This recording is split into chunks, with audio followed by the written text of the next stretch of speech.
armée étrangère qui serait arrivée en RDC. Qu'est-ce qui s'est exactement passé? C'est quoi cette information et de quelle milice ou de quelle armée s'agit-il? Pour en parler, je m'en vais tout de suite en RDC, dans le Sud Kivu, précisément dans les territoires d'Uvira, rencontrer Monsieur André Biadounia Machaka. André Biadounia Machaka, il est coordonnateur provincial de la nouvelle société civile congolaise. Il est présentement à Uvira, c'est d'ailleurs là où la question nous intéresse, là où on fait mention de cette armée étrangère qui serait découverte par les habitants d'Uvira. Alors, pour en parler, Monsieur André Biadouni, vous êtes avec nous en ligne. Bonjour. Bonjour monsieur, je suis en ligne, je vous écoute. Salut à nos auditeurs. Merci beaucoup d'être avec nous, merci d'avoir répondu à notre invitation. Donc, on fait état d'une présence suspecte d'une armée étrangère dans les territoires d'Uvira. Vous êtes membre de la société civile dans cette partie du pays. Est-ce que vous pouvez nous confirmer cette information? Bien sûr, je suis M. André Biadounia, comme vous l'avez dit. Je suis le coordonnateur provincial de la nouvelle société civile congolaise dans la partie sud-sud de la province du Sud Kivu. Je vous confirme qu'il y a eu présence, il y a eu traversée de plus de 200 personnes vêtis, certains en tenue militaire et d'autres vêtis en tenue civile et lourdement armés.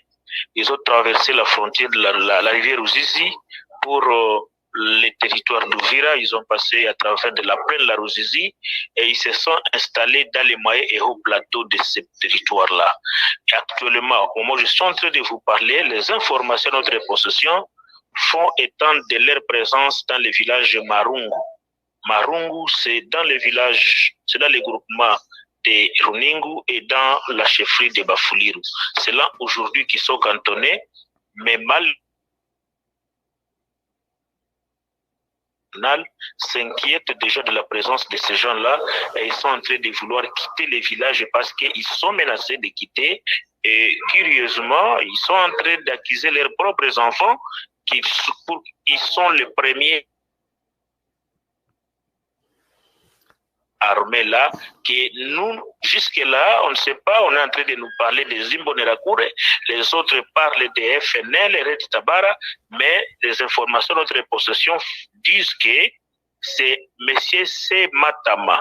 Sematama, c'est un chef d'un groupe armé qu'on appelle Gumino, qui les a facilités parce que les informations que nous avons, c'est que le monsieur a passé un séjour de plus d'une semaine au Burundi pour négocier avec ces hommes-là pour qu'ils viennent à leur rescousse. Mais ce n'est pas seulement leur rescousse, mais pour qu'ils viennent aussi traquer les groupes armés réfracteurs, les Red Tabara, réfracteurs au pouvoir burundais. Alors, allons-y calmement et doucement pour comprendre cette situation. Donc, depuis quand vous avez découvert la présence de cette milice ou ces groupes armés dans les hauts et moyens plateaux? Depuis quel jour? La présence de ces groupes, celui dont nous parlons aujourd'hui, c'est depuis le 16 mai. C'était le dimanche, c'était le 16 et qui sont passés par la rivière Changue jusqu'à s'installer à Marungu. Mais ça, c'est presque le dernier cas. Vous allez vous rappeler qu'il y a eu étrangers qui viennent, c'est-à-dire les groupes armés étrangers viennent se greffer sur les groupes armés locaux qui œuvrent, qui pilulent dans les moyens et hauts plateaux d'Uvira, Fizi et Mwenga. Et là, ce sont des coalitions contre nature. Parfois, ils vous disent qu'ils sont en train de protéger leur famille, mais quand on va se poser la question comme société civile, en quoi est-ce qu'un groupe armé étranger peut venir défendre les familles congolaises dans leur propre pays, ce qui est aberrant, ce qui est compréhensible. Donc, vous dites que les groupes que vous avez identifiés est habillé en tenue de l'armée burundaise. tenue civile et d'autres étaient habillés en tenue militaire. Mais ils étaient tous lourdement armés. Ils avaient des munitions sur la tête et d'autres avaient des armes à feu. Alors, la question maintenant que d'aucuns se posent, est-ce que l'armée congolaise est dans la région? L'armée congolaise n'a pas intervenu parce que si l'armée congolaise allait intervenir, elle allait faire cette opération avant que ces amis, ces bandits-là atteignent les lieux où ils sont cantonnés.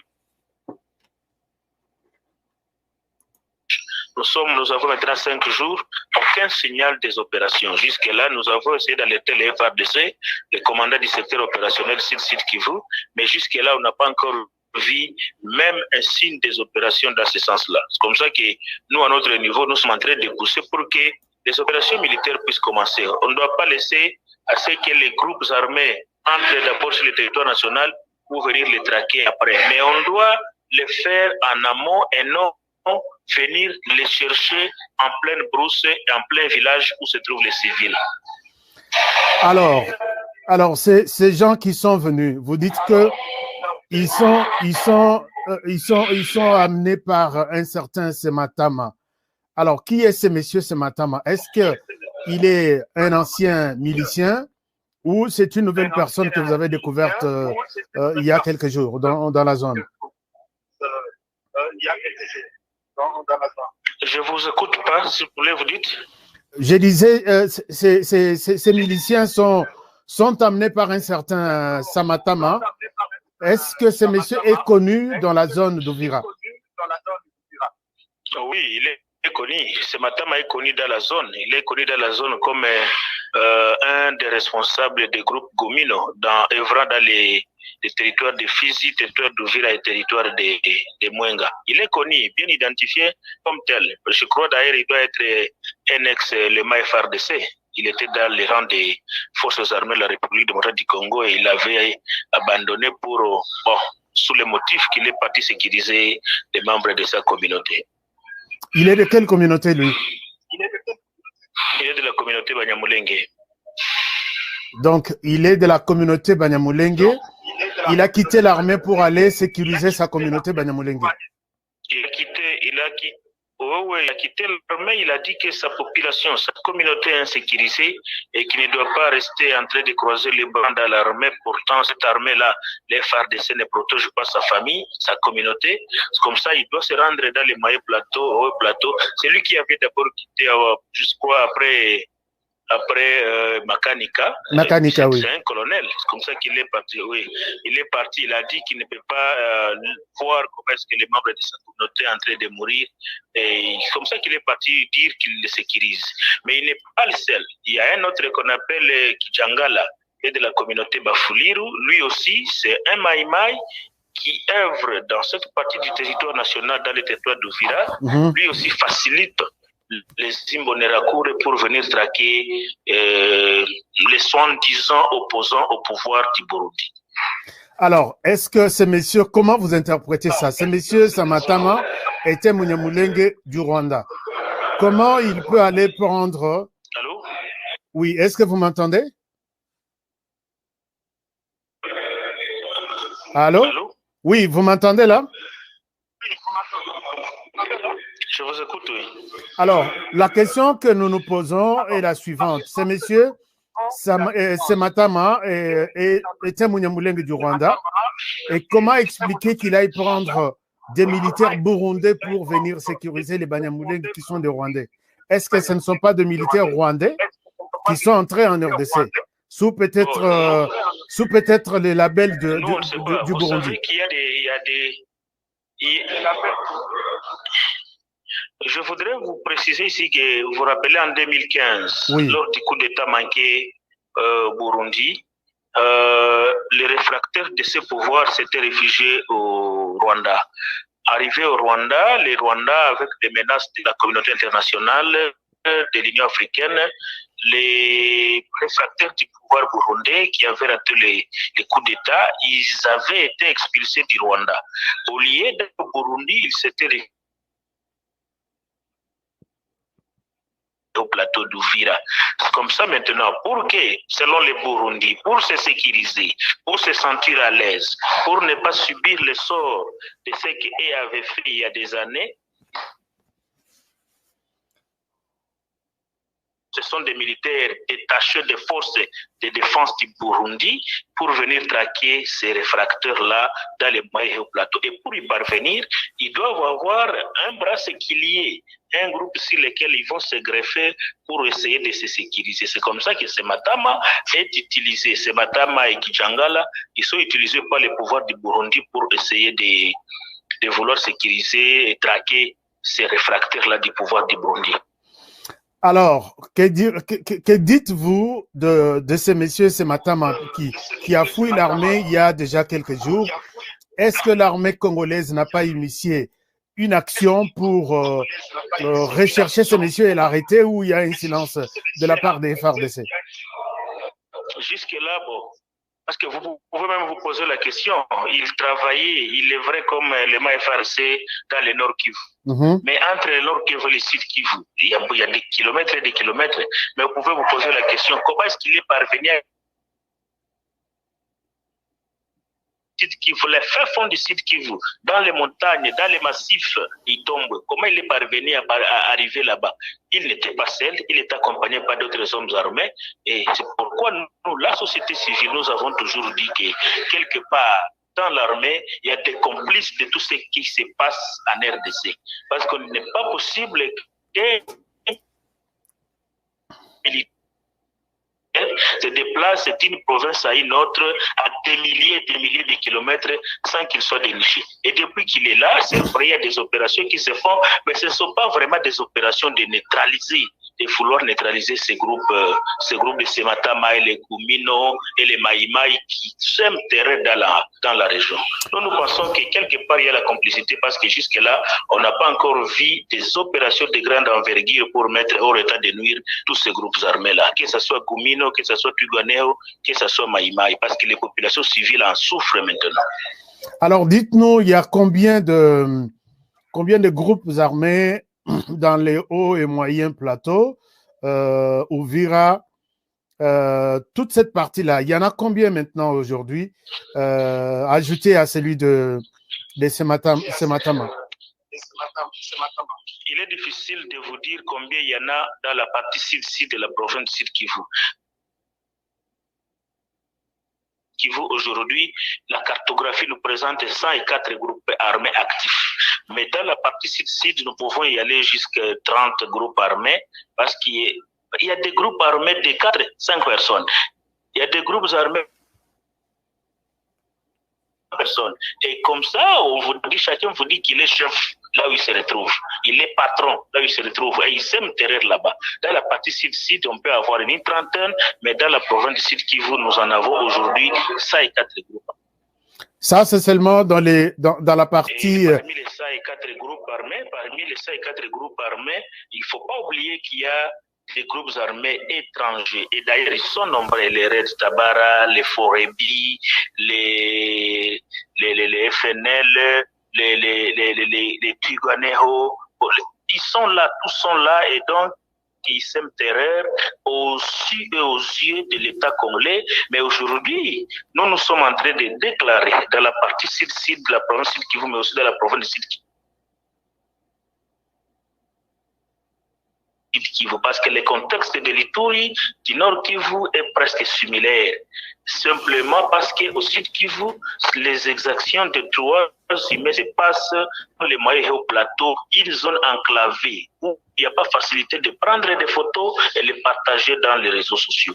Mais seulement la différence, c'est que dans les Nord Kivu et l'Ituri, on peut facilement prendre la photo, on peut tuer quelqu'un tout de suite et dans 3 secondes, les images sont déjà dans les réseaux sociaux. Mais au Sud Kivu, les gens meurent et les familles font des deuils sans que les corps soient visibles. Sans que les corps ne soient visibles.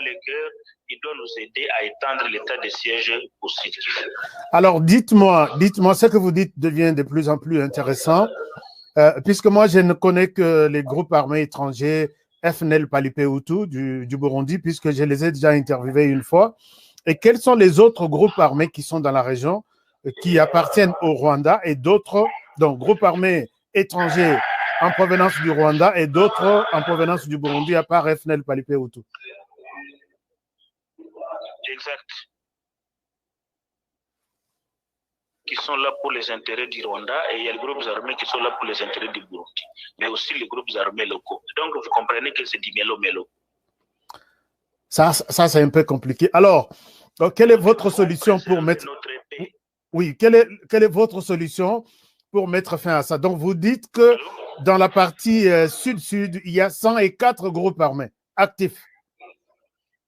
Non, dans la partie sud, dans la province sud, il y a 104, mais dans la partie sud, on peut en avoir 30. Donc, les Sud Kivu seuls a 104 groupes armés. Vous nous confirmez ça?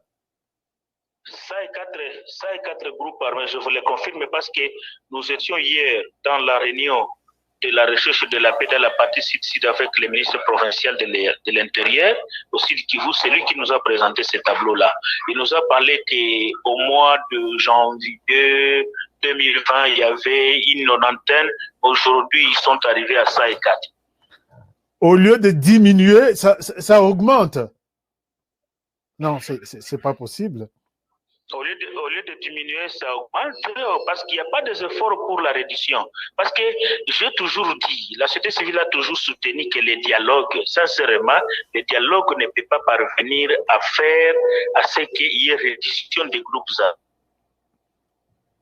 Donc, ça sera pratiquement... Les responsables ont déjà commis des crimes graves, des violations des droits de l'homme. Ils sont en train d'hésiter pour la reddition. Et nous, pratiquement, c'est la solution de traque. On doit étendre l'état de siège au Sud Kivu pour mettre hors état de nuire tous ces groupes armés-là. Dans le cas contraire, nous allons comprendre qu'il y a quelque part où l'État joue les malin avec la sécurité de la population. Merci beaucoup. Et vous pensez qu'on peut mettre fin à tous ces 104 groupes armés? Ça sera pratiquement 105 avec celui de ce matin. Oui, 104, je pense qu'avec les tracts, si on les traquait, avec la détermination de la population congolaise que nous sommes prêts à accompagner l'État congolais. Nous sommes prêts à aller aux côtés des FARDC, la seule armée que nous avons. Si les FARDC sont bien traités, ils sont nourris, ils ont leur solde. Comme une armée loyale, je vous dis sincèrement, dans moins de 30 jours, facilement, on peut mettre bouteille dehors tous ces groupes armés-là. Parce que je vous rassure que les populations sont déterminées à en découdre avec ces fauteurs à nos troubles. On n'en a plus besoin d'eux. Ils avaient dit qu'ils étaient partis.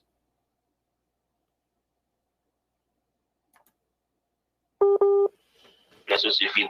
C'est comme ça que les gens se disent maintenant, nous on explique avec vous, vous devez mettre les armes entre les mains des FARDC et de l'État congolais. Dans le cas contraire, nous allons accompagner l'État congolais jusqu'à ce qu'on doit prendre la dernière personne dans son dernier retranchement. Dans le cas contraire, nous-mêmes, la population civile, on en a marre. Nous sommes déjà fatigués, on a déjà enterré beaucoup de personnes. Si je vous donne les statistiques aujourd'hui, des femmes qui ont été éventrées, des enfants qui ont été tués, 3, 4 ans, 5 ans depuis que les enfants ne fréquentent plus les écoles, il n'y a plus des églises, les infrastructures de base n'existent pas. Vous allez pleurer, vous allez voir, vous allez dire que la RDC, ce n'est pas un pays où il faut vivre, mais nous n'allons pas l'abandonner, ce n'est pas une hécatombe, nous allons rester ici jusqu'à ce que nous allons nous libérer nous-mêmes aux côtés des FARDC. En tout cas, merci beaucoup, Monsieur André Biadouni Machaka, pour votre disponibilité. Peut-être un petit mot, un dernier mot, pour terminer notre entretien, et nous reviendrons toujours à vous pour de nouvelles informations sur Yana. Merci beaucoup. Le dernier mot, c'est que nous allons interpeller les amis de la diaspora. Il y a ceux-là qui sont là-bas pour essayer de voir par quel mécanisme ils peuvent accompagner l'État congolais, la société civile, à développer des ennemis de ces pays. Et nous n'allons pas les laisser passage. Ils doivent tous tourner dans la même direction pour que nous puissions cheminer tous droit vers une paix durable, parce que la paix, c'est le gage de tout développement. On ne peut pas prétendre développer un pays sans la paix, sans la sécurité.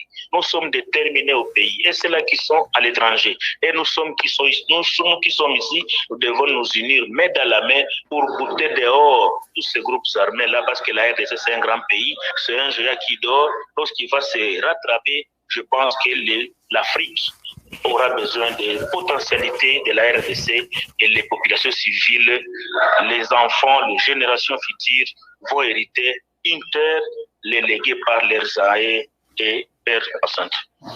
Merci beaucoup, Monsieur André Biadounia, de nous avoir donné ces informations très intéressantes du Sud Kivu.